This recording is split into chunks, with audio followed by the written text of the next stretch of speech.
এই পাশে বৌদ্ধরা আছে চীন, এখানে যান। মুসলিম দেশ আমাদের পুরাতন ভাই পাকিস্তানে যান, তুরস্কে যান, যেখানে আছে উন্নত চিকিৎসা। এইটা বাদ দিয়ে আরো দেশ আছে। আরে প্রশ্ন আসতে পারে না, এত বড় দেশ। আরে ভাই, এ ভারতের পাশে যত দেশ আছে প্রত্যেকটা দেশের সাথে তাদের শত্রুতা, একটারও মিল নেই। ওদের সাথে ভুটানের মিল নেই, নেপালের মিল নেই, ওদের সাথে শ্রীলঙ্কার মিল নেই, আফগানিস্তানের, পাকিস্তানের, চীনের, মায়ানমারের একটার সাথে ওদের মিল নেই। ওর পাশে যতগুলো রাষ্ট্র আছে সব যদি ভারত ছাড়া চলতে পারে, আমরাও চলতে পারবো, কোনো অসুবিধা নেই। ভারত না, আমাদের শুধু পাকিস্তান থেকে ওরা চিনি পাঠিয়েছে, এই জন্য ওদের মাথা খারাপ হয়ে গেছে। কারণ যে ব্যবসা করে খাবে তারপরে তো বাঁচবে, যেই দেখছে আমাদের ব্যবসা বন্ধ মরে যাবো, তখন পাগল হয়ে গেছে। এই জন্য মুশরিকরা সব চাইতে বেশি ভয় পায় জীবনকে। জীবন একটু কেটে ফেলবেন, দেখবেন ওরা পাগল হয়ে যাবে। আর আমাদের ইমান যাদের আছে 20 কোটি মুসলমানই আমাদের ইমানদার। এ মানুষগুলোর কাছে আর যাই হোক, মরণ এদের কাছে হাদিয়া। মরণের বিছানায় এই মানুষগুলো যখন আষাঢ় খেয়ে পড়বে, সূরা নাহাল 32 নম্বর আয়াত, আল্লাহ পাক বলেন, আল্লাযীনা তাতাওয়াফাহুমুল মালাইকাতু তাইয়্যিবিনা ইয়াকুলুনা সালামুন আলাইকুম উদখুলুল জান্নাতা বিমা কুনতুম তা'মালুন। এদেশের ইমানদার, যাদের ইমান পবিত্র, যাদের ইমান, কথা বলা লাগবে। এই যে তাজ্জিবিনা শব্দটা এদের মাঝে আছে, এ তাজ্জিবিনা মানে শুধু পোশাকের পবিত্রতা না, শুধু দেহের পবিত্রতা না। পবিত্র হওয়ার জন্য অনেকগুলো জিনিসকে আপনার পবিত্র করা লাগবে। তার ভিতরে 1 নম্বরে আপনার ইমানকে। আর ইমানকে পবিত্র করার সর্বোত্তম ঔষধ শিরিক মুক্ত হওয়া লাগবে। আমাদের দেশে শিরিক ছিল না, এখন নেই। ও জাতি, শিরিক মুক্ত হওয়া লাগবে। এইটাই হচ্ছে পবিত্রতা। এটা বিশ্বাসের শিরিক। আমাদের ধর্মের ভেতরে অনেক শিরিক ঢুকে পড়েছে বিভিন্ন। এই শিরিক থেকে আমাদের আকীদা, আমাদের ঈমান, আমাদের বিশ্বাস, এগুলো থেকে যদি আমরা পবিত্র হতে পারি, বিছানায় যখনই পড়ে থাকবেন মরণের ফেরেশতা আসবে, 1টা 2টা না, মালাইকা বহু বচন, এসে বলবে কোনো ভয় নেই, কোনো চিন্তা নেই। ইয়াকুলুনা সালামুন আলাইকুম উদখুলুল জান্নাহ, প্রবেশ করো ওই জান্নাতে শান্তির সাথে। বিমা কুনতুম তা'মালুন, তোমরা যা করতে তার বিনিময় এটা। এই জন্য ওদের 120 কোটি না, 500 কোটি হলেও কোনো ভয় নেই। হযরতে খালিদ বিন ওয়ালিদকে মানুষ জিজ্ঞাসা করতো যে আপনি একা হাজার হাজার কাফেরের সামনে আপনি ঢুকে পড়েন, ভয় লাগে না? উনি বলেন, আমি নবীজির কাছে শুনেছি ঈমান যাদের আছে এই মানুষগুলো জিন্দা, ঈমান যাদের নেই এগুলো মুর্দা। 1000 লাশ পড়ে আছে মুর্দা, আমি একটা জিন্দা মানুষ, আমি এখানে ঘুরে আসতে পারবো কিনা? কথা বলে না কেন? তা আমি যখন জিহাদের ময়দানে যাই, আমি যেহেতু ঈমান আছি, আমি জিন্দা, আমার সামনে যা দেখি কাফের, ও তো সব মুর্দা। এই জন্য অস্ত্র একটা হাতে নিয়ে, ছড়ি নিয়ে যদি একটা ঘোরণ মাইরে ঘুরে আসি, আমি জানি যে সব তো মুর্দাও নড়তে পারবে না। আল্লাহ পাক আমার ইমানের ভেতরে এমন কিছু সেই সময় দিয়ে দেয়, আমি যেন এই বিশ্বাস নিয়ে যাচ্ছি যে আমি একাই জীবিত, আর সব মরে গেছে। এই জন্য আমাদের 18 কোটি মানুষ, আমাদের ইমান শিরিক মুক্ত যদি সত্যি আমরা করতে পারি, ওরা আরো ভয় পাবে। ওরা এমনি এখন ভয়ে আছে। আমাদের এখন এই যে চট্টগ্রাম আর ঢাকার মাঝখানে ফেনী, এখানে একটু চিকন হয়ে গেছে, সরু। ওরা চাচ্ছে যে চট্টগ্রামটা নিতে পারলে, এই রাস্তাটা বন্ধ করে দিলে ওই জায়গা ওদের হয়ে যাবে। আরে ভাই, আপনি কি যৌতুক নেবেন নাকি? মেয়ে তো আপনাকে আমরা দেইনি, মেয়ে তো পালিয়ে গেছে। আর পালানো মেয়ের আবার যৌতুক কিসের? পালিয়ে গেছে কিন্তু বিয়ে তো আমরা মানি না, কারণ মুসলমানের বিয়ে কোনো মুশরিকের সাথে জায়েজ নেই। এটা আমি বানালাম। সূরা বাকারা 2 নম্বর পারা 14 নম্বর পৃষ্ঠার 4 নম্বর লাইনের 221 নম্বর আয়াতে আছে ওয়ালা তানকিহুল মুশরিকাতি হাত্তা ইউমিননা। এরপরে আছে ওয়ালা তুনকিহুল মুশরিকিনা হাত্তা ইউমিনু। মুশরিক পুরুষকে অতক্ষণ পর্যন্ত বিয়ে করা মুসলিম নারীর জন্য জায়েজ নেই যতক্ষণ ওই লোকটা মুসলমান না হবে। আমার মেয়ে পালিয়ে গেছে ঠিক, কিন্তু সে তো হাসি। আপনি আপনার সাথে যে বিয়ে দেব কি করে দেব? আপনি তো ফুল হাতা, ফুল হাতা না, যেটা আমার দাদা দাদা বলে ডাকি সারে, ওকে হাফ হাতা না ফুল হাতা। আর আমরা এখানে ফুল হাতা আছে, আছে 2-1টা তো থাকবে। ওই যে ওইটা ফুল হাতা, হ্যাঁ হ্যাঁ ওইটা, হ্যাঁ মুসলমানে দিয়েছো, ওইটাও শেষ। এতটুকু বাচ্চা মুসলমানি দিয়ে হাফাতা হয়ে গেছে, আর দাদা মুরব্বী কব্বরে যাবে এখনো।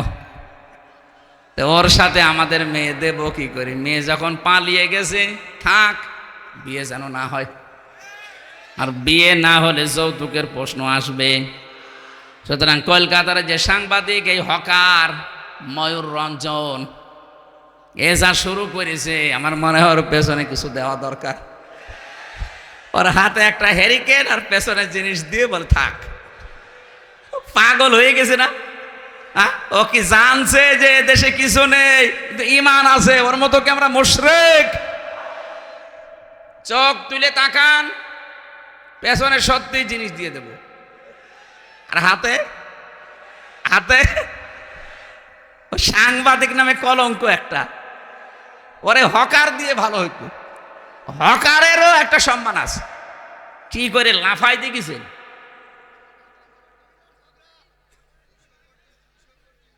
আমরা যেটা বোঝাতে চাচ্ছি, যেহেতু রেকর্ড হচ্ছে, এদেশে যদি একটা মুসলমানও বেঁচে থাকে 1 ইঞ্চি জায়গা ছাড়বেন না। কারণ 1 ইঞ্চি জায়গা আমার মায়ের চাইতে দামি আমার কাছে। কথা বলেন ঠিক কিনা?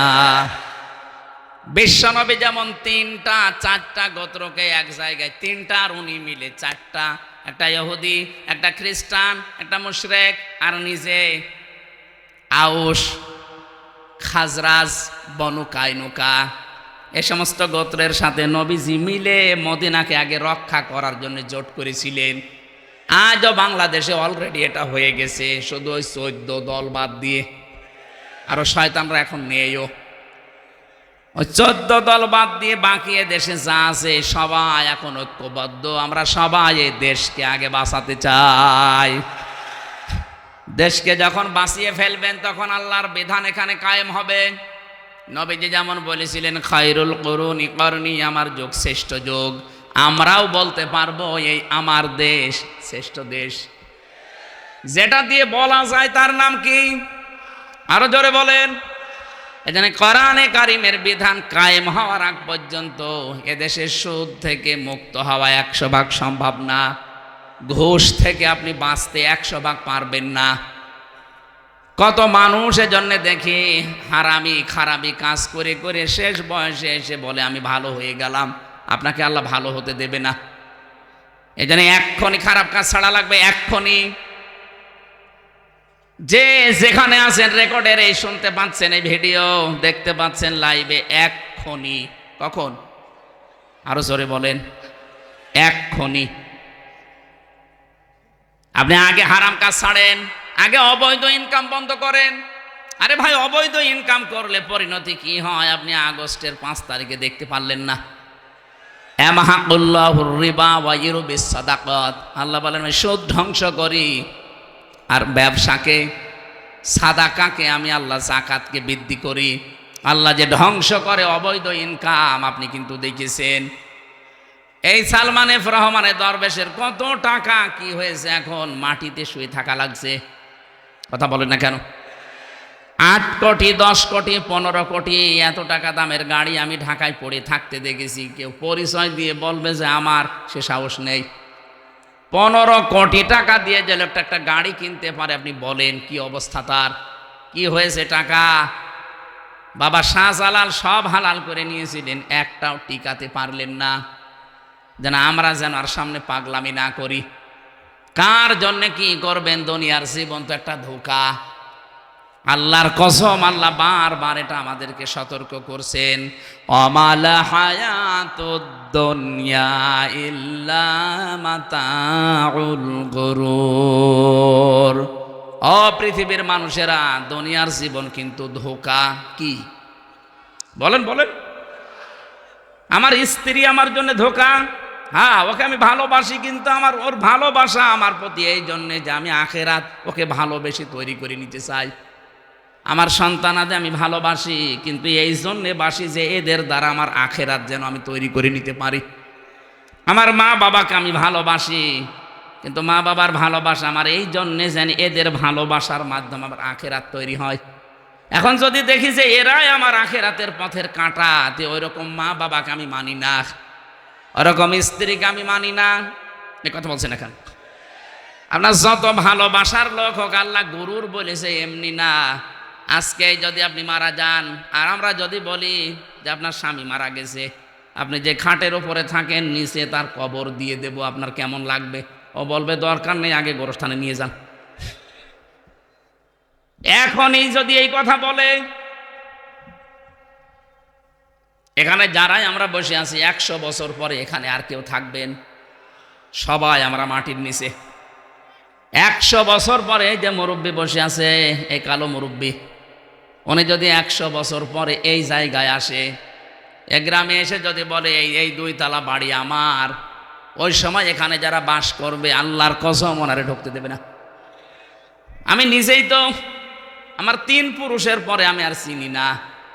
আমার বাবার নাম রিয়াজউদ্দিন, তার বাবার নাম জাহান আলী, তার বাবার নাম নমাজ আলী, এরপরে আমার আর জানা নেই। সত্যি বলছি, আমার আর জানা নেই।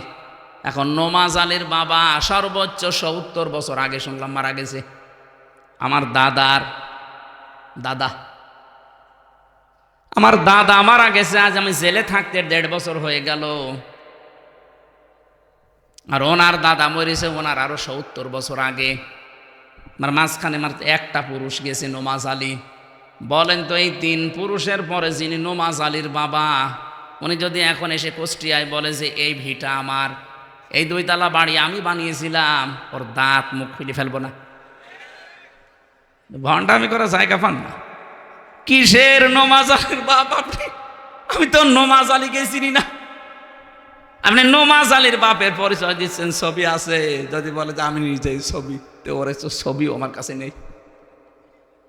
মাত্র 100 বছরের ব্যবধানে যদি এই অবস্থা হয়, আমার কুষ্টিয়ায় আমার যে বাড়ি আছে, আমার 3 পুরুষ পরে, আমার মেয়ের মেয়ের মেয়ে ওখানে হয়তো বসবাস করবে, কিন্তু আমরা আর থাকবো না। যদি আল্লাহ 100 বছর পরে আমার আবার জীবিত করে দেয়, 100 বছর পরে যদি কুষ্টিয়ার ওই বাড়িতে যে বলি এটা আমি বানিয়েছিলাম বহু কষ্ট করে, ওই বাড়িতে আল্লাহর কসম আমার আর উঠতে দেবে না। এইটাই দুনিয়া, এইটাই দুনিয়া। অথচ এই দুনিয়ার জন্য আজ স্ত্রী সন্তান মা বাবার মুখে হাসি ফোটাতে, এদেরকে একটু আরামে রাখতে, শান্তিতে রাখতে আমরা আজ হালাল হারাম দেখি না। বাবা শাহজালাল সব হালাল। আল্লাহর কসম করে বলছি, আপনি এদের কারণে ধরা খাবেন, কিন্তু ওরা আপনার একটা পাপের বোঝা বহন করতে রাজি হবে না। হ্যাঁ, আপনার হারাম ইনকাম ওরা খেতে রাজি আছে, আপনার হারাম টাকা দিয়ে ওরা আনন্দ করতে রাজি আছে, কিন্তু ওই মানুষগুলো একটাও আপনার যে হারাম ইনকামের গোনা একটা পাপও নিতে রাজি না। তাহলে কার জন্য আমি সহ প্রত্যেকে পাগলামি করছি বলেন? এই পাগলামিটা এখনই বন্ধ করা লাগবে। এজন্য আগে হালাল রুজি আমি খেয়ে থাকি না খেয়ে থাকি, যতটুকুই হোক যেন হালাল হয়। এরপরে আমার শুকরিয়া আদায় যতটুকু। এই জন্য আয়াতের প্রথম কথা, কুলু মিন তাইয়্যিবাতি মা রাযাকনাকুম ওয়াশকুরু লিল্লাহ। আগে হালাল খাবারের ব্যবস্থা করো পৃথিবীর ইমানদারেরা, এরপরে আমি আল্লাহকে ডাকো। আল্লাহ পাক শুধু আমার ইমানদারকে না, রসুলদেরকে, যত রসুল দুনিয়ায় পাঠিয়েছিলেন, রসুল না রসুল, যত রসুল পাঠিয়েছেন বহু বচন দিয়ে আল্লাহ জানিয়েছেন, ইয়া আইয়ুহার রাসূলু কুলু মিন তাইয়্যিবাতি মা ওয়া'মালু সালিহা।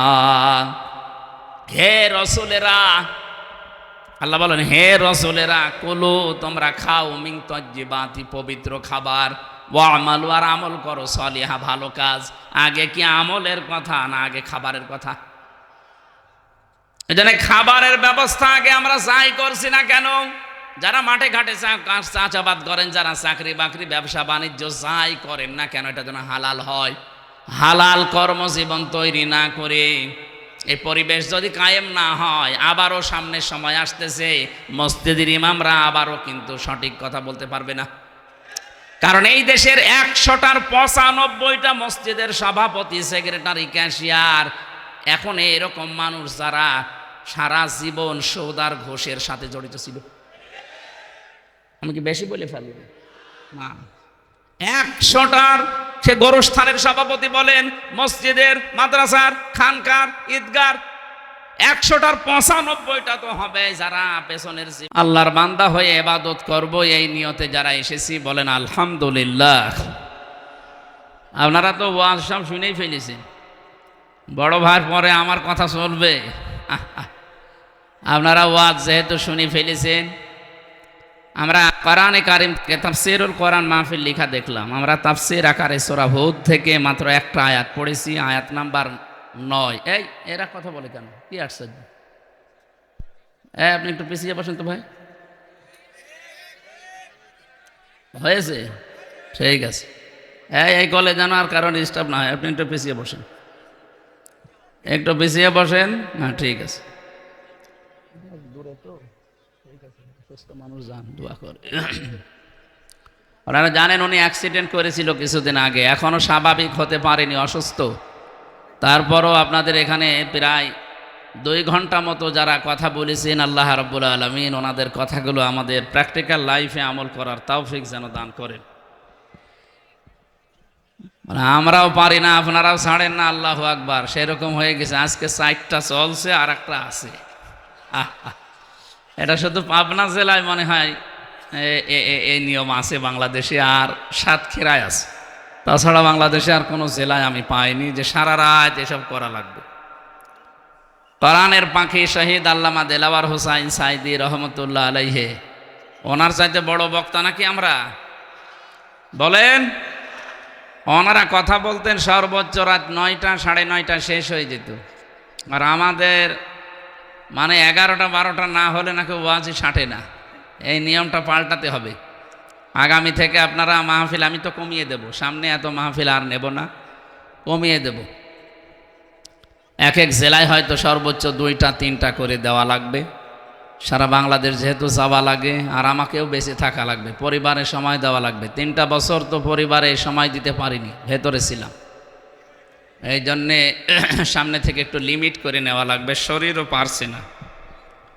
আল্লাহ আজকে যখন নিয়ে এসেছেন এই সাথিয়ার ময়দানে, এটা শহীদ মতিয়ার রহমান নিজামীর এলাকা, ওনার বাড়ি এখানে না? আল্লাহ তাকে শাহাদতের সর্বোচ্চ মাকাম যেন দান করেন। আমি 21 তারিখে, জানুয়ারি মাসের 21 তারিখে সামনে পাবনা দারুল আমান ট্রাস্ট শহীদ মাওলানা আব্দুস সুবহান রহমতুল্লাহ আলাইহে, ওনার ওখানে যাব। আপনাদেরকে দাওয়াত দিতে বলেছে, আমরা দিয়ে গেলাম। যদি এত দূর থেকে যেতে পারেন, ওখানে দেখবেন এশার নামাজ পড়েই তুলে দেবে। রাত 7টায় বাজতে যদি নামাজ শুরু হয়, 7:30টার ভেতরে প্রধান বক্তা তুলে দেবে। 8টা 9টায় মাহফিল শেষ। ওরা বলে যে নাকি যে সারা দেশের মানুষের স্লোগান যে মানুষ আসে না। মানুষ আসবে না মানে? পাবনা দারুল আমান ট্রাস্টের চাইতে আপনার মাহফিল বড় নাকি? সেখানে মানুষ যায় কি করে? আমরা নিয়মই বানিয়ে ফেলেছি এইটা। আগামী থেকে এই নিয়মটা পাল্টাবেন। কত মানুষ এখন ফজরের নামাজ পড়বে না জানেন? অনেকে এশার নামাজও পড়েনি, নিয়ত করে আসে যে ফজরও পড়বো। ওয়াজ করেন, ওয়াজ শুনতে ভালো লাগছে। আরে ভাই, ওয়াজ যে করবো কি দিয়ে করবো? যেটা দিয়ে ওয়াজ করবো ওইটাই যদি না হয়, তো আপনি ওয়াজ শুনেই করবেন কি? এই জন্য অন্তত ফজরের নামাজ যেন আমি সহ কারো কামাই না হয়। এই কথা বলে না কেন? এই নিয়ত করা যাবে না। আজকে যদি আপনি টের নাও পান, তাও নামাজ জামাতে পড়া সওয়াব পেয়ে যাবেন ইনশাআল্লাহ। এই জন্য সুস্থ থাকতে যারা আল্লাহর ইবাদত করে, এ মানুষগুলো যখন অসুস্থ হয়ে যায়, নবীজি জানিয়েছেন অসুস্থ যদি কেউ হয়ে যায়, সুস্থ থাকতে যে ইবাদতের ধারাবাহিকতা ছিল, অসুস্থ হয়ে গেলে ওটা চলতেই থাকে। আমি এখন সুস্থ অবস্থায় যদি 1000 বার আল্লাহর নাম উচ্চারণ করি, আস্তাগফিরুল্লাহ পড়ি, অসুস্থ হয়ে আর পড়তে পারলাম না, যতদিন বিছানায় পড়ে থাকবো, যদি একেবারে জীবনের শেষ দিন পর্যন্ত আমি অসুস্থ থাকি, যেহেতু আমি কন্টিনিউ করতাম, এই সারা জীবন এখন আমার এই ইবাদতটা চালু থাকবে। জোরে বলেন আলহামদুলিল্লাহ। তাহলে এরকম কিছু কিছু কাজ আমাদের করা দরকার, যেন জারি থাকে, নাকি বলেন? তাহলে আমাদেরকে আল্লাহ যেহেতু ইবাদতের জন্য তৈরি করেছেন, তার উদ্দেশ্য এটা। আল্লাহ রাব্বুল আলামিন আমাদের আদি পিতা হযরত আদম আলাইহিস সালামকে, এরা কি মানুষ না কলেরা? কি কথা বলেন কেন? কলেরাই হবে।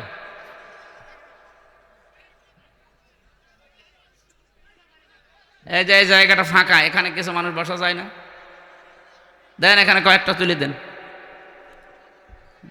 15 মিনিট কথা বলবো, তার মানে 10 মিনিট যদি ডিস্টার্বই করে। বসেন, তাড়াতাড়ি বসেন।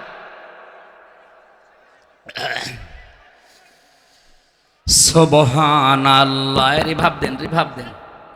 আওয়াজ কানে লাগবে, কানে আওয়াজ লাগবে না তো কিন্তু গলা বসে যাবে। সুবহানাল্লাহ, আলহামদুলিল্লাহ, লা ইলাহা ইল্লাল্লাহ, সুবহানাল্লাহ, আলহামদুলিল্লাহ,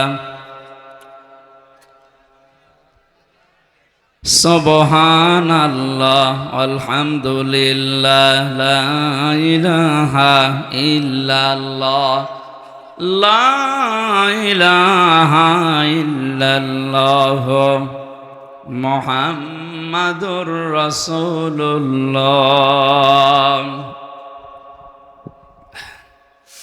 পাবনাবাসী, আমাদেরকে আল্লাহ যেহেতু ইবাদতের জন্য বানিয়েছেন, ইবাদতটা আগে আমাদের জানা লাগবে যে ইবাদতটা কি। কোরআনে কারিমে আল্লাহ পাক এই পৃথিবীতে ইবাদত যদি আমরা করতে রাজি থাকি, তাহলে আমাদেরকে জানিয়েছেন যে আগে কয়েকটা কাজ করে নাও, তারপরে ইবাদত করো। ইন কুনতুম ইয়্যাহু তা'বুদুন, যদি তোমরা আল্লাহর ইবাদত করতে রাজি থাকো, তাহলে তোমাদেরকে কয়েকটা কথা আগে জানিয়ে নেই। এই বসেন, বসেন, খালি ডিস্টার্ব করে। ইয়া আইয়ুহাল্লাযীনা আমানু কুলু মিন তাজ্জিবাতি মা রাযাকনাকুম ওয়াশকুরু লিল্লাহ। সূরা বাকারার 172 নম্বর আয়াতে আছে, ঈমানদারেরা আগে হালাল খাও। কুলু মিন তাজ্জিবাতি মা রাযাকনাকুম, তোমরা খাবে ওই রিজিক যেটা পবিত্র, স্বাস্থ্যসম্মত এবং রুচিশীল। শুধু খাবার হলেই, হালাল হলেই খাওয়া যাবে না। খাবার এবং হালাল এইটা হলেই সব জিনিস খাওয়া যায় না, ওটা রুচিশীল, স্বাস্থ্যসম্মত। কথা বলেন না কেন? এ পৃথিবী অনেক কিছু হালাল আছে আমাদের জন্যে, কিন্তু আমরা খাই না। কি? এই যে নাক দিয়ে যেটা আসে, এটা কিন্তু হালাল। কি এটা হালাল না? আপনি কথা বলছেন না কোন কারণে? এটা হালাল না? এটা আলেম না মনে হয়। এই বলেন নাক দিয়ে যেটা আসে এটা কিন্তু হালাল। এটা হালাল কিনা বলেন? কেউ যদি এখন পিরিজে করে বলে ভাই মাখন মনে করে খান, খাবেন কেন? এটা রুচিতে নেয় না। কথা বলেছেন। এই জন্য হালাল হলেই খাওয়া যাবে না, এটা রুচিশীল হওয়া লাগবে, স্বাস্থ্যসম্মত হওয়া লাগবে, পবিত্র হওয়া লাগবে, হালাল হওয়া লাগবে। এটা আল্লাহ আগে জানিয়েছেন যে ইবাদত করতে যদি তোমরা রাজি থাকো, তাহলে তোমাদেরকে বলছি কুলু মিন তাজ্জিবাতি মা রাযাকনাকুম ওয়াশকুরু লিল্লাহ। আমি আল্লাহর শুকরিয়া আদায় পরে আগে হালাল রুজির ব্যবস্থা করো। অনেক মানুষ এদেশে আমরা দেখতে পাচ্ছি সারা জীবন হারাম ইনকাম করে করে পাহাড় জমায়, শেষ বয়সে একবার হজ করে উনি আল্লাহর ওলি হয়ে এখন শুকরিয়া আদায় করছে। না, আপনি আগে হালাল খাবারের বন্দোবস্ত করেন। এই হালাল খাবারের ব্যবস্থা আমরা তৈরি করতে পারি না, হারাম ইনকামে ছেয়ে গেছে। শেষ বয়সে যে শুকরিয়া আদায় করবেন হজ করার মাধ্যমে, নামাজ পড়ার মাধ্যমে, মসজিদের সভাপতি ক্যাশিয়ার হওয়ার মাধ্যমে হবে না। না কি করে ছাতা করতে আসলাম এত রাত্রে। সেলাই আমি কি আর কি মারছি আপনার সাথে? ভলান্টিয়ার লাগবে না, ওর কানের নিচে দুইটা চড় দিন, ভলান্টিয়ার লাগবে না। আর কি করার জন্য এসেছে? আপনারা জায়গা আরো বড় করতে পারতেন। মানুষ যেহেতু আসে, জানেন মানুষ এখন কোনো বাধা নেই। এই আমি কিন্তু একেবারে মানে নরম ভাষায় বলছি, যেখানে দাঁড়িয়ে আছেন দাঁড়িয়ে থাকেন, বসে আছেন বসে থাকেন। কথা বললে আপনার কিন্তু খবর আছে। একটা জিনিস বোঝাতে হলে একটু একটু বসিয়ে নেওয়া লাগবে না? আমি একটা জায়গায় তো যাবো নাকি, কথা বলেন কোন করেন? এদিকে দেখেন তো কেউ কথা বলছে কি? এদের কষ্ট হচ্ছে না? এরা দাঁড়িয়ে আছে না? আবার কথা বলে, যেটা কথা বলো কানের নিচে একটা চট দেন না কেন? দেন চট দেন।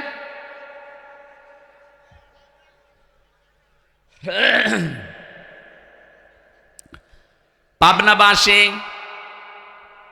আমি যেটা বোঝাতে চাই, এ পর্যন্ত এসে আজ বাংলাদেশে এই 53 বছর আমরা দেখতে পাচ্ছি বহু মানুষ ইনকামের এই বিষয়টা গুরুত্ব দিতে চায় না। বাবা শাহজালাল, মদের কাছে কুত্তা বিড়াল সব হালাল, এই থিওরি নিয়ে ঘুষ সুদ যত রকমের আছে সব উনি খাচ্ছে। শেষ বয়সে এসে একবার হজ করে উনি মনে করছে আমার আর কোনো অসুবিধা নেই। না, এই জন্য আল্লাহ শুকরিয়া আদায় করবেন আল্লাহর। যদি এবাদত করতে দিয়েছেন, শর্ত লাগিয়েছেন, যদি এবাদত করতে আপনি রাজি থাকেন, আপনাকে আল্লাহ জানিয়েছেন আগে হালাল খাবারের বন্দোবস্ত করেন। সেই পরিবেশ কি বাংলাদেশে এখনো গড়ে উঠেছে? বলেন। এই জন্য তো দিন কায়েম করা দরকার। এটা নিয়ে যদি আমরা সবাই আজ একমত হয়ে যেতাম যে দিন কায়েম না করলে হালাল রুজি উপার্জন করা সম্ভব না। কারণ যতদিন এদেশে দিন কায়েম হবে না, ততদিন যাকাত ভিত্তিক অর্থনীতি রাষ্ট্রীয়ভাবে কায়েম হবে না। আর যাকাত যতদিন এদেশে রাষ্ট্রে না আসবে, আল্লাহর কসম এদেশে যেই বাস করবে, ডাইরেক্ট হোক আর ইনডাইরেক্ট হোক, ও সুদখোর। আপনি কি মনে করছেন এই টুপিটা দেখতে অনেক সুন্দর লাগছে, এর ভেতরে সুদ আছে? প্রশ্ন আসতে পারে, হুজুর আপনি সুদ দিয়ে টানা, আমি সুদ খাই না, কিন্তু এই টুপিটা যে ফ্যাক্টরিতে বানিয়েছে ওই মালিক ব্যাংক থেকে লোন নিয়েছে। কথা বলে না কেন? এদেশের যে সিস্টেম, আপনি অর্থনৈতিকভাবে যদি সত্যি যাকাত এদেশের সরকারিভাবে কায়েম করতে না পারেন, এই জন্য নামাজের কথা আল্লাহ যেখানে দিয়েছেন সঙ্গে সঙ্গে দিয়েছেন যাকাতের কথা। তো এইটা কি ওয়াজ করে কায়েম করা যায়? কি লাগে? ক্ষমতা লাগে। কি লাগে? এই ক্ষমতা। এই জন্যই তো ইসলামকে নিয়ে যাওয়া লাগবে, যেন যাকাত সরকারিভাবে কায়েম করতে পারে। আর এটা ওখানে কায়েম হয়ে গেলে দেশের প্রত্যেকটা মানুষ তখন হালালকে হালাল, হারামকে হারাম জানার পরে ছেড়ে দিতে পারবে। আর এইটাই আমরা চাই। আমরা যারা সত্যিই ইসলাম মেনে চলি, আল্লাহর কসম এদেশে একামতে দিনের দায়িত্বে যারা আছে, ওদের মনের কথা, ওদের জ্ঞানের কথা এইটাই, কোনো দিন তারা এটা চায় না যে আমরা ক্ষমতায় বসে থাকবো না। আমরা ক্ষমতাকে আল্লাহর আখেরাতে জান্নাতের একটা মাধ্যম বানিয়েছি, কারণ আমরা হালালকে হালাল, হারামকে হারাম, এটা প্রমাণ করতে হলে ক্ষমতা লাগবে। কারণ এমন এমন জায়গা আছে সেখানে ওয়াজে হয় না, সেখানে কোরআন শরীফ হাদিস শরীফের আইনগুলো বাস্তবে প্রয়োগ করা লাগে। নবীজিকে এজন্য যেদিন তিনি হিজরত করবেন সেদিন শিখিয়েছিলেন, আকুর রব্বি আদখিলনি মুদখালা সিদকি ওয়া আখরিজনি মুখরাজা সিদকি ওয়াজআল লি মিন লাদুনকা সুলতানান নাসীরা। আল্লাহ পাক বলেন, হে নবী, এই দোয়া আমার কাছে করেন, আল্লাহ তুমি এই ঘর থেকে বের করে দিলে নিরাপদে বের করে দিও, রাস্তায় যেন কোনো বিপদ আপদ না হয়। আর যেখানে তুমি পৌঁছিয়ে দেবে ওখানে তুমি নিরাপদে আমাকে নিয়ে যেও, শুধু নিয়ে যেয়ে বসিয়ে রেখো না, মিল্লা দুঙ্কা, তোমার পক্ষ থেকে আমাকে দিও সুলতানান নাসিরা, এমন একটা ক্ষমতা যার ভেতরে তোমার সাহায্য থাকে। এ দোয়া শেখাচ্ছেন কে? কবুল করবেন কে? আপনি বলেন তো, আমি যদি আপনাকে বলি যে এইভাবে এইভাবে দরখাস্ত লেখেন, তার মানে আমি বলে বলে দিলাম যে এইভাবে লেখেন, ওটা আমি যদি বলে দেই আমি গ্রহণ করব না। আল্লাহ শিখিয়ে দিচ্ছেন যে এইভাবে আমার কাছে দোয়া করেন। নবীজি দোয়া করেছিলেন তিনটা, তার তিনটা দোয়ায় আল্লাহ কবুল করে নিয়েছে। কারণ দোয়াগুলো শিখিয়েছে কে? আরো জোরে বলেন। সূরা বানী ইসরাইল ৮০ নাম্বার আয়াতে আছে, তার প্রথম দোয়া কবুল হয়েছে সঙ্গে সঙ্গে, দ্বিতীয় নম্বর দোয়া কবুল হয়েছে ৩ দিন পর, ৩ নাম্বার দোয়া কবুল হয়েছে ৬ মাস পর। এই এদিকে খেয়াল করেন না, এই মানুষ নাকি আপনি কোন দিকে তাকিয়ে আছেন আপনি? হ্যাঁ, রাত ১২টা পার হয়ে গেছে, এদিকে তাকানো যায় না? একটা জিনিস বোঝে না। দেখেন তো আলেমরা কিভাবে শুনছে, এর জ্ঞান নেই এদের, এটা না শুনলে পারত। এটা যখন এবাদত চলছে, অনেকের এখনই ধারণাও নেই আসলে এবাদত চলছে। এটা আপনি নামাজে দাঁড়িয়ে থাকলে যে সওয়াব পেতেন এখন তাই পাচ্ছেন। নামাজে দাঁড়িয়ে যেমন কথা বলতে পারেন না, এখনও কথা বলতে পারবেন না। যত কষ্ট হোক, মশায় কামড় দিক, তাও স্থিরভাবে থাকবেন। নবীজির প্রথম দোয়া কবুল হচ্ছে সঙ্গে সঙ্গে। জিবরাইল এসে বলেন, হে নবী, আপনি শুধু এক মুষ্টি বালি হাতে নিয়ে সামনের দিকে ফিকে মারেন, বাকি যা করার ওটা আমার আল্লাহর কুদরত করবে। সঙ্গে সঙ্গে তার দোয়া কবুল হয়েছে, তিনি নিরাপদে বের হয়ে গেলেন। দ্বিতীয় নম্বর দোয়া কবুল হয়েছে ৩ দিন পর। কয় দিন? উনি যে বলেছিলেন আমাকে নিরাপদে বের করে দাও, একেবারে গাড়ে সোর, যেখানে ৩.৫ ঘন্টা সময় লেগেছে আমার মতো যুবক মানুষের উঠতে।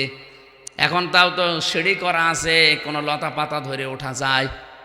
আর ১৫০০ বছর আগে নবীজি যখন উঠেছিলেন তখন তো এরকম সিঁড়ি করা ছিল না। আমার এই ৩.৫ ঘন্টা লাগলে তাও ৪-৫ জায়গায় আমি বসেছিলাম। চিন্তা করেন তো, মুহাম্মদুর রাসূলুল্লাহ এবং আবু বকরের কত ঘন্টা লেগেছে? কমপক্ষে ওই সময় ৫-৬ ঘন্টা লাগার কথা, এত উপরে। তাও এই ১৫০০ বছরের ভেতরে পাহাড়টা তো অনেক কেটে কুটে ছোট করে ফেলেছে। তখন কত উপরে ছিল? এই জায়গা পর্যন্ত কাফেররা পৌঁছিয়ে গিয়েছিল। নবীজিকে আল্লাহ ওই জায়গা থেকেও বাঁচিয়েছিলেন। কবুতরে ডিম পেড়েছে, মাকড়সা জাল বনিয়েছে, কাফেরদের চোখে আমার আল্লাহ পর্দা ফেলে দিয়েছিলেন।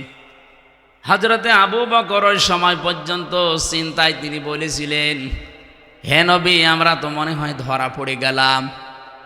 নবীজির ঈমান ওই সময় এত পাকা, এত পক্ত ছিল। নবীজি বললেন, লা তাহজান ইন্নাল্লাহা মা'ানা, কখনো না, আমরা দুইজন না, আমাদের সাথে আর একজন আছে। কে? আল্লাহ এই কথাটা শুনে এত বেশি খুশি হয়েছিলেন, রব্বুল আলামিন বলেন, সঙ্গে সঙ্গে আমি আল্লাহ তাকে বাঁচানোর যত পদ্ধতি সব আবিষ্কার করে দিয়েছি। ওই যে মাকড়সার জাল, কবুতরের ডিম পাড়া, ভেতরে যে সাপের কামড় থেকে আমার আল্লাহ মুক্ত করে এই থুথুর মাধ্যমে, থুথু মোবারকের মাধ্যমে বাঁচিয়ে দেওয়া, ৩ দিনের ভেতরে আমার আল্লাহ এটা করেছিলেন। উনি যে বললেন, আল্লাহ আমাকে বের করে দেন নিরাপদে, রাস্তায় যেন জানিয়ে যাবেন নিরাপদে। যদিও বিপদ এসেছিল, আল্লাহ বাঁচিয়ে দিয়েছেন ওই দোয়ার কারণে। ৩ নাম্বার দোয়া কবুল হয়েছিল ৬ মাস পর। কত? ওখানে যে তিনি দল তৈরি করেছিলেন, নিজের যা ছিল, এখান থেকে ইহুদি, খ্রিস্টান, মুশরিক সবার সাথে জোট গঠন করে ঐক্যবদ্ধ হয়ে আগে দেশ বাঁচিয়েছেন মদিনাকে। বহির্শত্রু থেকে আমরা সবাই মদিনাকে বাঁচাতে চাই, এই জন্য আমরা সবাই এক। হয়তো ধর্ম আমাদের আলাদা আলাদা, কিন্তু দেশ আমাদের সবার। আমার মনে হয় সেই সময় এখন বাংলাদেশে চলছে। ধর্ম আমাদের আলাদা আলাদা থাকতে পারে, দলীয় মতবাদ আলাদা থাকতে পারে, কিন্তু দেশের জন্য এখন সবাই এক। আগ্রাসন যেটা চলছে ভারতের, এটা বন্ধ হওয়ার জন্য একমাত্র পদ্ধতি আমাদের এক হওয়া লাগবে, তাছাড়া উপায় নেই। প্রশ্ন আসতে পারে ওদের 120 কোটির উপরে মানুষ আর আমাদের শুধু 18 কোটি, তাতে কি? ওদের একটা জিনিস নেই, ঈমান। এইটা না থাকার কারণে ওদের সবচাইতে বেশি ভয় মরণের। ওয়ালা তাজিদান্নাহুম আহরাসান নাসি আলা হায়াতি ওয়া মিনাল্লাযীনা আশরাকু। সূরা বাকারার ভেতরে আল্লাহ বলেন, হে নবী, অবশ্যই আপনি দেখতে পাবেন এই পৃথিবীতে যারা মুশরিক তারা সবচাইতে বেশি, তাদের কাছে সবচাইতে লোভনীয়, সবচাইতে আকর্ষণীয় তাদের জীবনটা, ওরা সবচাইতে বেশি ভয় পায় মরণকে। এই জন্য ওদের মরণ হবে এরকম কোন রাস্তা যদি একটু খুলে দেওয়া যায়, দেখবেন থেমে যাবে। শুধু একটু ঘোষণা দিয়েছিলাম যে আমরা ওই দেশে আর চিকিৎসা নিতে যাব না, কান্নাকাটি শুরু করে দিয়েছে। কারণ ওরা জানে যে বাংলার মানুষ যদি না আসে ওদের হোটেল চলবে না, ওদের চিকিৎসা চলবে না। এই জন্য আমরা আহ্বান জানাবো, দাদাদের দেশে যাওয়ার দরকার নেই, ও মুশরিকদের। অন্য যেগুলো দেশ আছে, মুসলিম হোক অমুসলিম হোক, সেখানে যান। মুশরিক বাদ দিয়ে যেখানে আছে, খ্রিস্টান দেশে যান, এই পাশে বৌদ্ধরা আছে চীন, এখানে যান। মুসলিম দেশ আমাদের পুরাতন ভাই পাকিস্তানে যান, তুরস্কে যান, যেখানে আছে উন্নত চিকিৎসা। এইটা বাদ দিয়ে আরো দেশ আছে। আরে প্রশ্ন আসতে পারে, না এত বড় দেশ, আরে ভাই এ ভারতের পাশে যত দেশ আছে প্রত্যেকটা দেশের সাথে তাদের শত্রুতা, একটারও মিল নেই। ওদের সাথে ভুটানের মিল নেই, নেপালের মিল নেই, ওদের সাথে শ্রীলঙ্কার মিল নেই, আফগানিস্তানের, পাকিস্তানের, চীনের, মায়ানমারের একটার সাথে ওদের মিল নেই। ওর পাশে যতগুলো রাষ্ট্র আছে সব যদি ভারত ছাড়া চলতে পারে, আমরাও চলতে পারবো, কোনো অসুবিধা নেই। ভারত না, আমাদের শুধু পাকিস্তান থেকে ওরা চিনি পাঠিয়েছে, এই জন্য ওদের মাথা খারাপ হয়ে গেছে। কারণ যে ব্যবসা করে খাবে তারপরে তো বাঁচবে, যেই দেখছে আমাদের ব্যবসা বন্ধ, মরে যাবো, তখন পাগল হয়ে গেছে। এই জন্য মুশরিকরা সবচাইতে বেশি ভয় পায় জীবনকে। জীবন একটু কেটে ফেলবেন, দেখবেন ওরা পাগল হয়ে যাবে। আর আমাদের ইমান যাদের আছে 20 কোটি মুসলমানই আমাদের ইমানদার, এ মানুষগুলোর কাছে আর যাই হোক মরণ এদের কাছে হাদিয়া। মরণের বিছানায় এই মানুষগুলো যখন আষাঢ় খেয়ে পড়বে, সূরা নাহাল 32 নম্বর আয়াত, আল্লাহ পাক বলেন, আল্লাযীনা তাতাওয়াফাহুমুল মালাইকাতু তাইয়্যিবিনা ইয়াকুলুনা সালামুন আলাইকুম উদখুলুল জান্নাতা বিমা কুনতুম তা'মালুন। এদেশের ইমানদার, যাদের ইমান পবিত্র, যাদের ইমান, কথা বলা লাগবে। এই যে তাজ্জিবিনা শব্দটা এদের মাঝে আছে, এ তাজ্জিবিনা মানে শুধু পোশাকের পবিত্রতা না, শুধু দেহের পবিত্রতা না। পবিত্র হওয়ার জন্য অনেকগুলো জিনিসকে আপনার পবিত্র করা লাগবে, তার ভিতরে 1 নম্বরে আপনার ইমানকে। আর ইমানকে পবিত্র করার সর্বোত্তম ঔষধ শিরিক মুক্ত হওয়া লাগবে। আমাদের দেশে শিরিক ছিল না, এখন নেই। ও জাতি, শিরিক মুক্ত হওয়া লাগবে, এইটাই হচ্ছে পবিত্রতা। এটা বিশ্বাসের শিরিক। আমাদের ধর্মের ভেতরে অনেক শিরিক ঢুকে পড়েছে বিভিন্ন, এই শিরিক থেকে আমাদের আকীদা, আমাদের ঈমান, আমাদের বিশ্বাস, এগুলো থেকে যদি আমরা পবিত্র হতে পারি, বিছানায় যখনই পড়ে থাকবেন মরণের ফেরেশতা আসবে, 1টা 2টা না, মালাইকা বহু বচন, এসে বলবে কোনো ভয় নেই, কোনো চিন্তা নেই। ইয়াকুলুনা সালামুন আলাইকুম উদখুলুল জান্নাহ, প্রবেশ করো ওই জান্নাতে শান্তির সাথে। বিমা কুনতুম তা'মালুন, তোমরা যা করতে তার বিনিময় এটা। এই জন্য ওদের 120 কোটি না, 500 কোটি হলেও কোনো ভয় নেই। হযরতে খালিদ বিন ওয়ালিদকে মানুষ জিজ্ঞাসা করতো যে আপনি একা হাজার হাজার কাফেরের সামনে আপনি ঢুকে পড়েন, ভয় লাগে না? উনি বলেন, আমি নবীজির কাছে শুনেছি ইমান যাদের আছে এই মানুষগুলো জিন্দা, ইমান যাদের নেই এগুলো মুর্দা। 1000 লাশ পড়ে আছে মুর্দা। আমি একটা জিন্দা মানুষ, আমি এখানে ঘুরে আসতে পারবো কিনা? কথা বলে না কেন?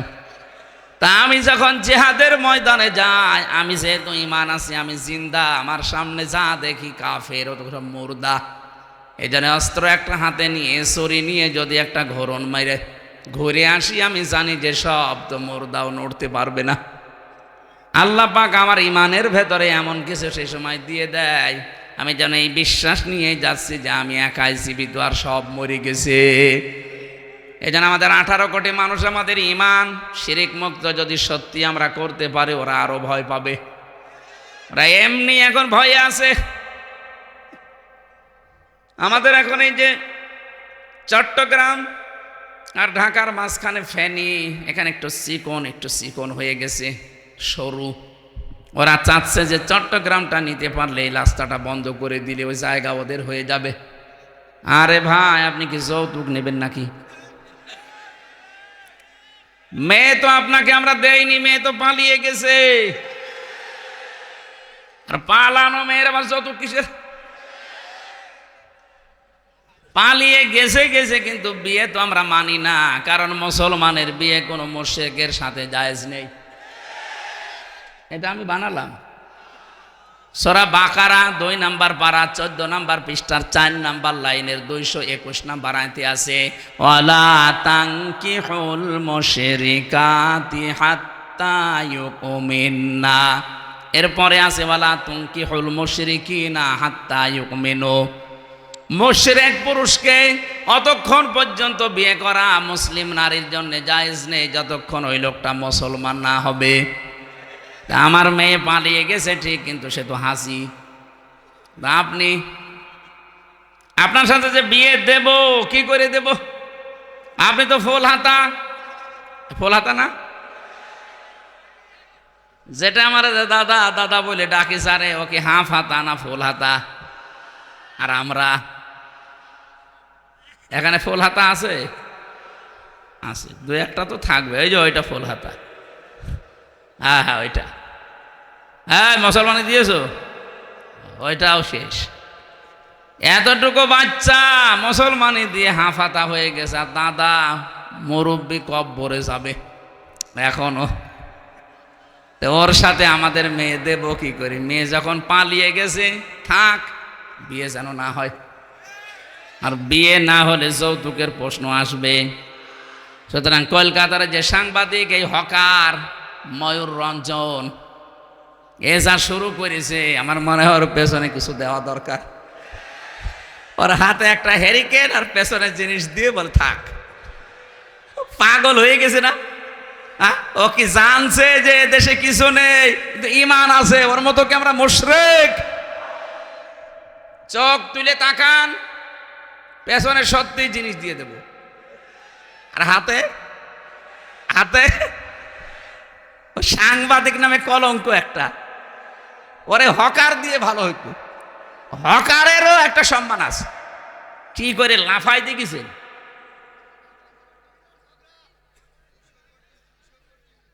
আমরা যেটা বোঝাতে চাচ্ছি, যেহেতু রেকর্ড হচ্ছে, এদেশে যদি একটা মুসলমানও বেঁচে থাকে, 1 ইঞ্চি জায়গা ছাড়বেন না। কারণ 1 ইঞ্চি জায়গা আমার মায়ের চাইতে দামি আমার কাছে। কথা বলেন ঠিক কিনা? বিশ্বনবী যেমন 3-4টা গোত্রকে এক জায়গায়, 3টা আর উনি মিলে 4টা, একটা ইহুদি, একটা খ্রিস্টান, একটা মুশরিক, আর নিজে আউস, খাজরাজ, বনু কাইনুকা, এ সমস্ত গোত্রের সাথে নবীজি মিলে মদিনাকে আগে রক্ষা করার জন্য জোট করেছিলেন। আজও বাংলাদেশে অলরেডি এটা হয়ে গেছে, শুধু ওই 14 দল বাদ দিয়ে। আরো শয়তানরা এখন নেইও। ওই 14 দল বাদ দিয়ে বাকি দেশে যা আছে সবাই এখন ঐক্যবদ্ধ। আমরা সবাই এই দেশকে আগে বাঁচাতে চাই। দেশকে যখন বাঁচিয়ে ফেলবেন, তখন আল্লাহর বিধান এখানে কায়েম হবে। নবীজি যেমন বলেছিলেন, খায়রুল কুরুনি করনি, আমার যুগ শ্রেষ্ঠ যুগ। আমরাও বলতে পারবো এই আমার দেশ শ্রেষ্ঠ দেশ। যেটা দিয়ে বলা যায় তার নাম কি? আরো জোরে বলেন। এজন্য কোরআনে কারিমের বিধান কায়েম হওয়ার আগ পর্যন্ত এদেশের সুদ থেকে মুক্ত হওয়া 100 ভাগ সম্ভব না। ঘুষ থেকে আপনি বাঁচতে 100 ভাগ পারবেন না। কত মানুষ এজন্য দেখি হারামি খারাপি কাজ করে করে শেষ বয়সে এসে বলে আমি ভালো হয়ে গেলাম। আপনাকে আল্লাহ ভালো হতে দেবে না। এজন্য এক্ষুনি খারাপ কাজ ছাড়া লাগবে, এক্ষুনি। যে যেখানে আছেন রেকর্ডের এই শুনতে পাচ্ছেন, এই ভিডিও দেখতে পাচ্ছেন লাইভে, এক্ষুনি। কখন? আরো জোরে বলেন, এক্ষুনি। আপনি আগে হারাম কাজ ছাড়েন, আগে অবৈধ ইনকাম বন্ধ করেন। আরে ভাই, অবৈধ ইনকাম করলে পরিণতি কি হয় আপনি আগস্টের 5 তারিখে দেখতে পারলেন না? ইয়ামহাকুল্লাহুর রিবা ওয়া ইউরবিস সাদাকাত। আল্লাহ বলেন আমি সুদ ধ্বংস করি, আর ব্যবসাকে সাদাকাকে আমি আল্লাহ যাকাতকে বৃদ্ধি করি। আল্লাহ যে ধ্বংস করে অবৈধ ইনকাম আপনি কিন্তু দেখেছেন। এই সালমান এফ রহমানের দরবেশের কত টাকা কি হয়েছে, এখন মাটিতে শুয়ে থাকা লাগছে। কথা বলেন না কেন? 8 কোটি 10 কোটি 15 কোটি এত টাকা দামের গাড়ি আমি ঢাকায় পড়ে থাকতে দেখেছি। কেউ পরিচয় দিয়ে বলবে যে আমার, সে সাহস নেই। 15 কোটি টাকা দিয়ে যে লোকটা একটা গাড়ি কিনতে পারে, আপনি বলেন কি অবস্থা তার? কি হয়েছে টাকা? বাবা শাহজালাল সব হালাল করে নিয়েছিলেন, একটাও টিকাতে পারলেন না। যেন আমরা যেন আর সামনে পাগলামি না করি। কার জন্যে কি করবেন? দুনিয়ার জীবন তো একটা ধোঁকা। আল্লাহর কসম, আল্লাহ বারবার এটা আমাদেরকে সতর্ক করছেন। অমাল হায়াতুদ দুনিয়া ইল্লা মাতাউল গুরুর। ও পৃথিবীর মানুষেরা, দুনিয়ার জীবন কিন্তু ধোঁকা। কি বলেন বলেন? আমার স্ত্রী আমার জন্য ধোঁকা। হ্যাঁ, ওকে আমি ভালোবাসি, কিন্তু আমার ওর ভালোবাসা আমার প্রতি এই জন্যে যে আমি আখেরাত ওকে ভালোবেসে তৈরি করে নিতে চাই। আমার সন্তানাদের আমি ভালোবাসি, কিন্তু এই জন্যে বাসি যে এদের দ্বারা আমার আখেরাত যেন আমি তৈরি করে নিতে পারি। আমার মা বাবাকে আমি ভালোবাসি, কিন্তু মা বাবার ভালোবাসা আমার এই জন্যে যেন এদের ভালোবাসার মাধ্যমে আমার আখেরাত তৈরি হয়। এখন যদি দেখি যে এরাই আমার আখেরাতের পথের কাঁটা, তে ওই রকম মা বাবাকে আমি মানি না, ওরকম স্ত্রীকে আমি মানি না।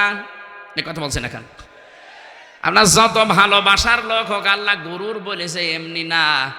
আজকে যদি আপনি মারা যান, আর আমরা যদি বলি যে আপনার স্বামী মারা গেছে, আপনি যে খাটের উপরে থাকেন নিচে তার কবর দিয়ে দেব, আপনার কেমন লাগবে?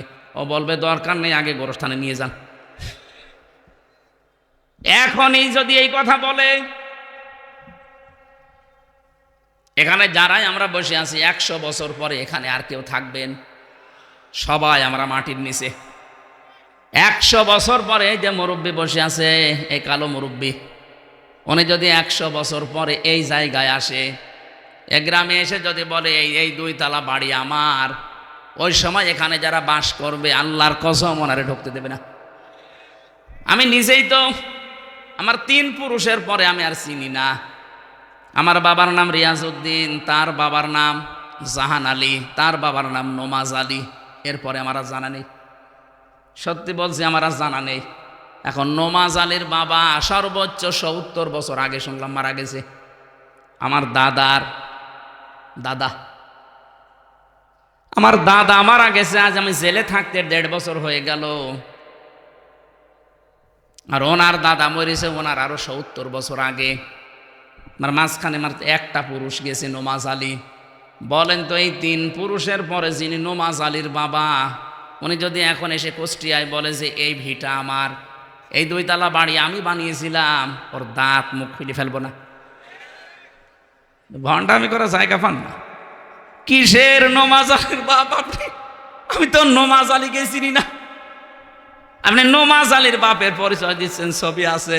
যদি বলে যে আমি নিজেই ছবি, তো ওর ছবিও আমার কাছে নেই। মাত্র 100 বছরের ব্যবধানে যদি এই অবস্থা হয়, আমার কুষ্টিয়ায় আমার যে বাড়ি আছে, আমার 3 পুরুষ পরে, আমার মেয়ের মেয়ের মেয়ে ওখানে হয়তো বসবাস করবে, কিন্তু আমরা আর থাকবো না।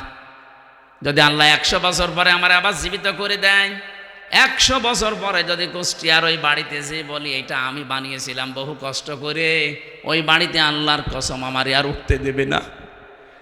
এইটাই দুনিয়া, এইটাই দুনিয়া। অথচ এই দুনিয়ার জন্য আজ স্ত্রী সন্তান মা বাবার মুখে হাসি ফোটাতে, এদেরকে একটু আরামে রাখতে, শান্তিতে রাখতে আমরা আজ হালাল হারাম দেখি না। বাবা শাহজালাল সব হালাল।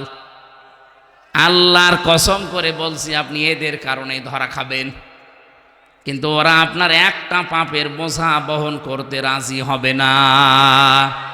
হ্যাঁ, আপনার হারাম ইনকাম ওরা খেতে রাজি আছে, আপনার হারাম টাকা দিয়ে ওরা আনন্দ করতে রাজি আছে, কিন্তু ওই মানুষগুলো একটাও আপনার যে হারাম ইনকামের গোনা একটা পাপও নিতে রাজি না। তাহলে কার জন্য আমি সহ প্রত্যেকে পাগলামি করছি বলেন? এই পাগলামিটা এখনই বন্ধ করা লাগবে। এই জন্য আগে হালাল রুজি, আমি খেয়ে থাকি না খেয়ে থাকি, যতটুকুই হোক যেন হালাল হয়। এরপরে আমার শুকরিয়া আদায় যতটুকু। এই জন্য আয়াতের প্রথম কথা, কুলু মিন তাইয়্যিবাতি মা রাযাকনাকুম ওয়াশকুরু লিল্লাহ। আগে হালাল খাবারের ব্যবস্থা করো পৃথিবীর ইমানদারেরা, এরপরে আমি আল্লাহকে ডাকো।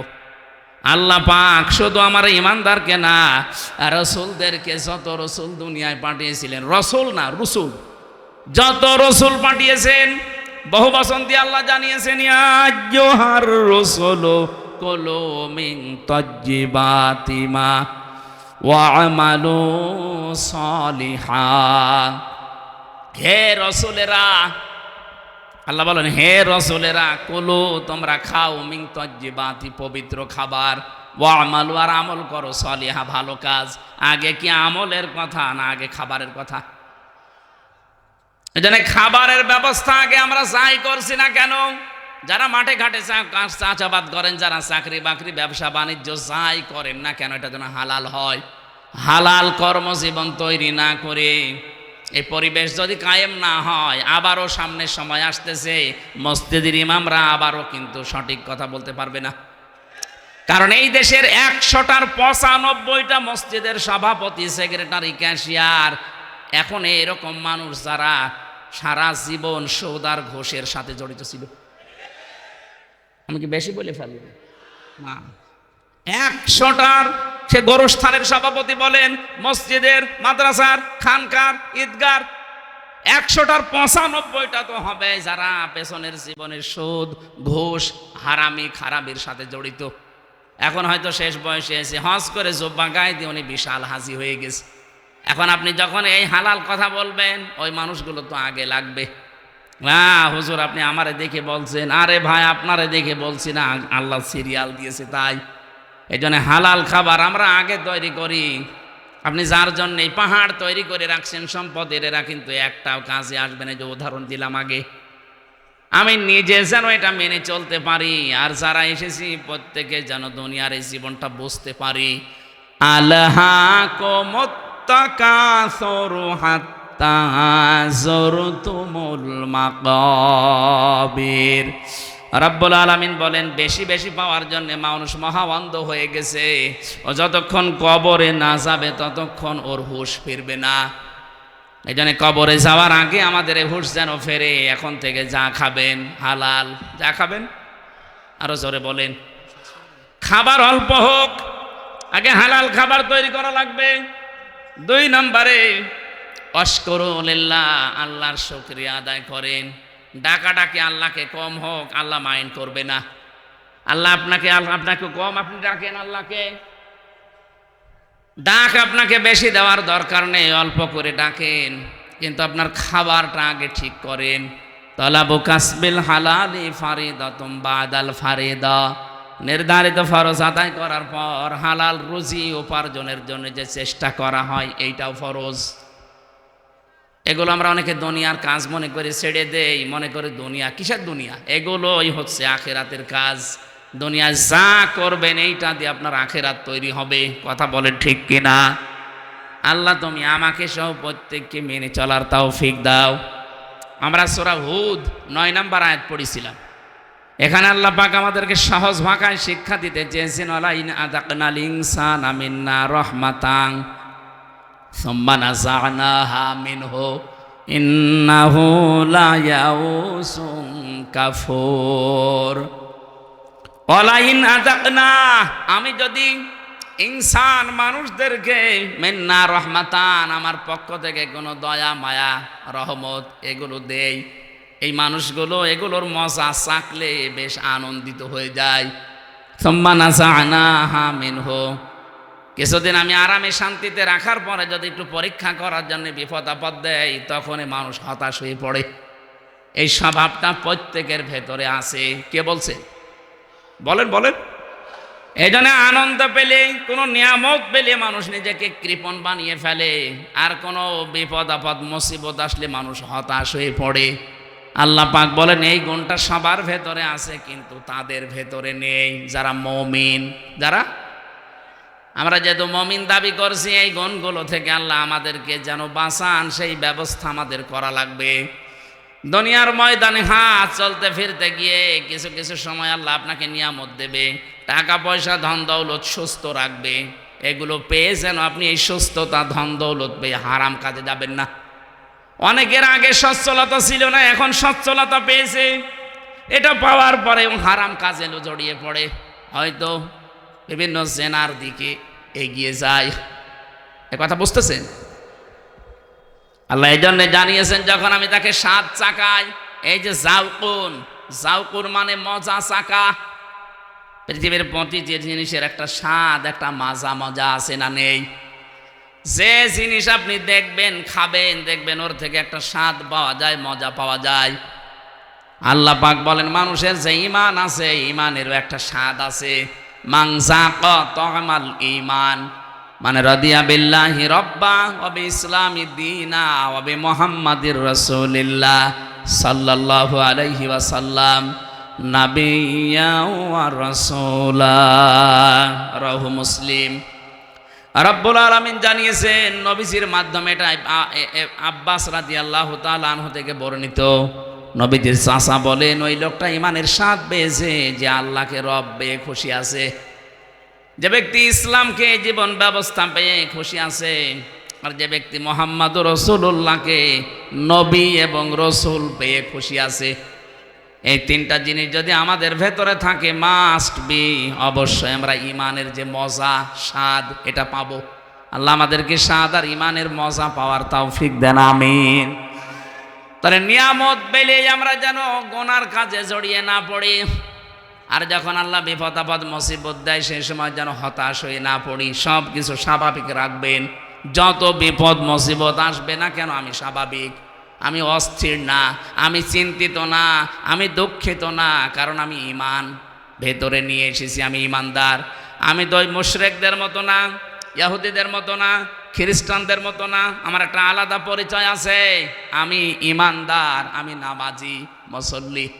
এই জন্য আমার ভেতরে হতাশা কাজ করবে না। দুনিয়া একদিকে চলে যাক, বাংলাদেশ যদি ভারত দখল করে নাও, তারপরে হতাশা আসতে যাবে না, কোনো চিন্তা নেই। দেশ ওইটাও এইটাও সবই আল্লাহর। ওটা যদি ওরা আমাদেরকে নিয়ে নেয়, তখন পুরা দেশটা পাবো। এ দেশের মতো 29টা দেশ, তখন আর ভিসা লাগবে না, পুরা দেশে আল্লাহর কালেমা ছড়াতে পারবো। কথা বলেন না কেন? আমরা জানি যে ওরা এত পাগলামি করবে না, কারণ ওরা জানে যে এখানে 18 কোটি মুসলমান বাস করে। যদি আমরা সব এক করে নেই, শেষে নিজের পায়ে নিজে কোড়াল মারা হবে। এমনি যে হারে মুসলমান হচ্ছে, শুধু কোরআন শরীফ তুলে দেব। সেদিন যশোরের এক কলেজের অধ্যাপক, বিসিএস ক্যাডার, ওরে বলেছিলাম যে স্যার আপনি শুধু আমাদের ধর্মীয় গ্রন্থ বুঝে পড়বেন 3 মাস, আপনাকে আমি মুসলমান হওয়ার জন্য বলি না। 3 মাস পরে দেখি ও লোকটা নিজেই কোরআন পড়ে মুসলমান হয়ে গেছে। এজন্য দাদারা যে ষড়যন্ত্রের জাল বুনিয়েছেন, যে জাল পাততেছেন, বন্ধ করেন, নাই তো নিজেরাই দেখবেন কখন অজান্তে মুসলমান হয়ে গেছেন। কয়জনকে ঠেকাবেন আপনি? আমি 17, 18, 19, 20 এই 4 বছর ভারতের বহু রাজ্যে ঘুরেছি, যেখানেই গেছি কম বেশি মুসলমান হয়ে গেছে। আরে ভাই সময় তো পাচ্ছি না এখন যেতে। যখন এক হয়ে যাব তখন তার ভিসা লাগবে না, দাদার আর বর্ডারে বাধাও দেবে না। সবই এক দেশ, এক এক প্রদেশে যাব, একবারে 5,000 মুসলমান হয়ে যাবে। ঠেকা এবার। আমি জানি দাদার এই পাগলামি করবে না, কিন্তু ভয় দেখাচ্ছে। ওরা ভয় দেখালেও আমরা যেন ভয় না পাই, আমরা স্বাভাবিক। আমরা আল্লাহ আমাদেরকে এই মাঝে মাঝে নিয়ামত দেবে, মাঝে মাঝে পরীক্ষা করবে। আমরা যেন হতাশ হয়ে না পড়ি, এই কারণে আল্লাহ আমাদের পরীক্ষায় উত্তীর্ণ হওয়ার তৌফিক দিন, আমিন। আমি আজকে আর চালাতে পারছি না, তো আর একটা আছে, আজ 5টা চলছে। আমার তো আবার বেঁচে থাকা লাগবে, তারপরও আপনাদের কথা রাখতে গিয়ে আমার বাড়িতেও রাগারাগি করছে ম্যাডামে। আমার বাবা মাও আজকে খুব গরম দিয়েছে, বলছে এটাই করে বেড়াও, তোমার আর দরকার নেই আমাদের। যে বাবা আমারও হক আদায় করতে পারছি না, ম্যাডামেরও হক আদায় করতে পারছি না। ম্যাডামও আজকে খুব গরম দিয়েছে। আজকে স্বেচ্ছাসেবকরা ব্যাগ নিয়ে যাচ্ছে কবরস্থানের জন্য। এখন কালেকশন হয় এত রাতে। আপনারা টাকা পয়সা যারা এনেছেন, আমি আশা করছি আপনারা দিয়েছেন, দেয়নি এরা? আবার কবার মানুষ কালেকশন করে। যারা একেবারে আর দেননি তারা দিয়ে দেবেন ভাই। আমরা চালাতে পারলাম না, এখন বাজে 12টা 40, আর 20 মিনিট আছে। ওখানে যে আবার 20 মিনিটে একটাই ওঠা লাগবে। আল্লাহুম্মা আমিন। আল্লাহুম্মা রব্বিরহামহুমা কামা রব্বায়ানি সাগীরা। আল্লাহ তাআলা এই বিশাল খেদমতে যারা আঞ্জাম দিল কোরআনের প্রচারে, এলাকার মানুষগুলোকে কোরআনের জন্য তুমি কবুল করে নাও। প্রায় 1-1.5 কিলোমিটার এরা সাজিয়েছে, নিজেদের বাড়ি ঘর এরা তো সুন্দর করে সাজায় না। কোরআনে কারিমের জন্য যারা এত কষ্ট করেছে, এত বিউটিফাই করেছে, এদের জীবন তুমি বিউটিফাই করে দাও। যত মানুষ গোরস্থানে ঘুমিয়ে আছে, আল্লাহ গোরস্থানের মানুষগুলোকে তুমি জান্নাত দিয়ে দাও। আল্লাহ আমাদেরকে তুমি নিয়ামত দিয়ে পরীক্ষা করবা, বিপদে ফেলেও পরীক্ষা করবা। যে অবস্থায় থাকি না কেন, সর্ব অবস্থায় যেন বলতে পারি ইন্না লিল্লাহি ওয়া ইন্না ইলাইহি রাজিউন। আল্লাহ তাআলা এই মাহফিলের সভাপতি, সেক্রেটারি, মোতাওয়াল্লি কমিটি যারা আছে, এদেরকে কবুল করো। এরা 12টা 40-45 বাজে, এত রাত পর্যন্ত যারা কোরআনের জন্য বসে আছে, আল্লাহ তুমি ওমরের মতো হেদায়েত দিয়ে দাও। আমার কণ্ঠ মারাত্মক ব্যথা, কথা বললে যেন ব্যথা শুরু হয়। আল্লাহ আমি তোমার কাছে মুক্তি চাই এ রোগ থেকে, আমাকে আগের অবস্থায় ফিরিয়ে দাও। আগামীতে এই মাহফিলটা কোরআনের জন্য আরো বড় করে কবুল করে নাও। শহীদ মাওলানা মতিয়ার রহমান নিজামী ঘুমিয়ে আছে এই মাটিতে, আল্লাহ তুমি কবরটা জান্নাত বানিয়ে দাও। শহীদ মাওলানা আব্দুস সোবহান ঘুমিয়ে আছে পাবনার মাটিতে, আল্লাহ তাকেও মাফ করে দাও। 2024-এ যত মানুষ শহীদ হয়েছে এই দেশের জন্য, ছাত্র ছাত্রী ভাই বোনদেরকে শাহাদতের মর্যাদা দাও। অসুস্থ হয়ে আছে যারা, শেফায়ে কামেলা আজেলা দাও। রব্বুল আলামিন আমাদের মনে যার যে কামনা বাসনা আছে, আমাদের জায়েজ আশাগুলো পূরণ করে দাও। বারাকাল্লাহু লানা ওয়া লাকুম ফিল কোরআনিল আযীম। মরণ আসলেই যেন পড়তে পারি লা ইলাহা ইল্লাল্লাহু মুহাম্মাদুর রাসূলুল্লাহ। আমার গাড়ি আছে, গেটে আছে মনে হয় সাদা গাড়ি। সাদা গাড়িতে আমার জেলখানার কিছু বই আছে লেখা, আপনারা পারলে ওখান থেকে নিয়ে